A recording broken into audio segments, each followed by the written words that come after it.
Hi, Raleigh recycling enthusiast. My name is Bianca Howard, and I work as the Outreach and Marketing Supervisor for Wake County Solid Waste Management Division. I've been in the solid waste business for almost 20 years, and I'm really excited to be here to talk a little bit about the sometimes confusing topic of recycling. My colleagues here from the Wake County League of Women Voters asked me to join them today.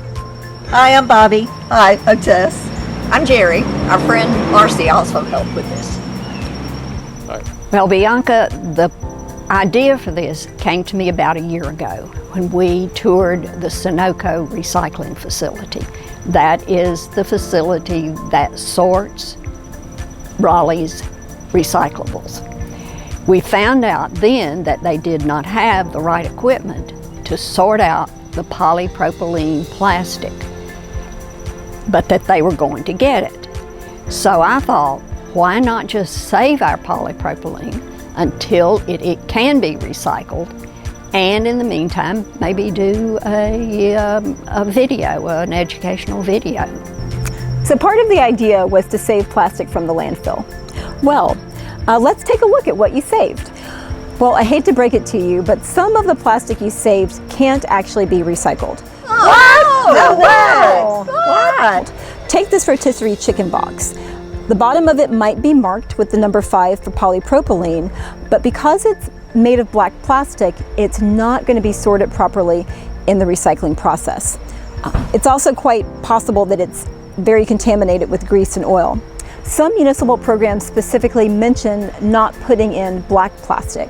The city of Raleigh, for example, specifically mentions not putting in rotisserie chicken boxes with other types of plastic. Unfortunately, it can't be recycled. Here's another example of something that usually can't be recycled. These lids from the top of tubs usually aren't recycled because when it comes to the sorting center, they can actually get sorted with paper where they don't belong.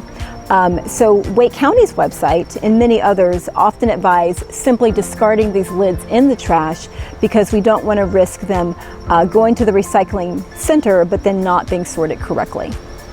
Here's another common plastic item that isn't recyclable.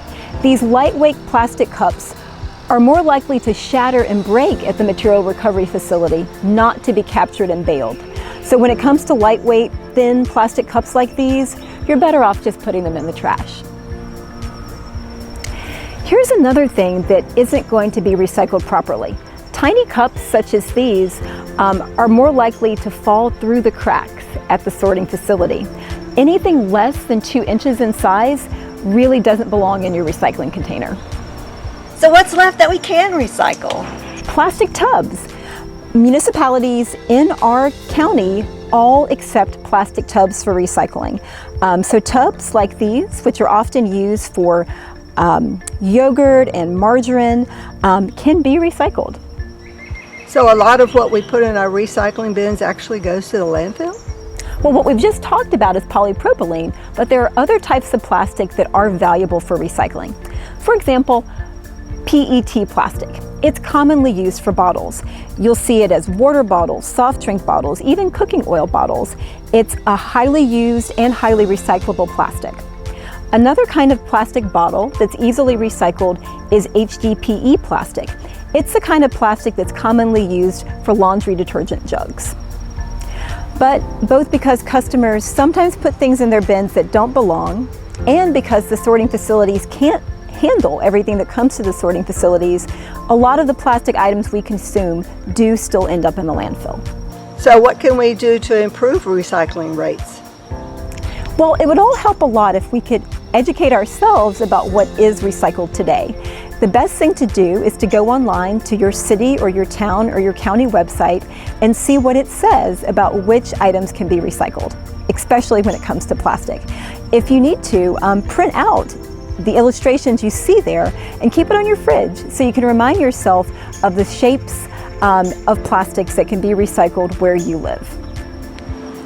It sounds like recycling requires a lot of expensive equipment. Sunoco was only able to do it because of a grant from the Recycling Partnership. So how would other municipalities afford to do it?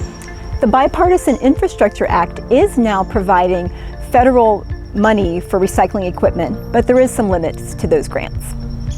It occurs to me that if businesses, particularly food businesses, are going to continue to design and use different shapes and colors of plastic packaging, it's going to require constant redesign and replacement of expensive equipment to do recycling.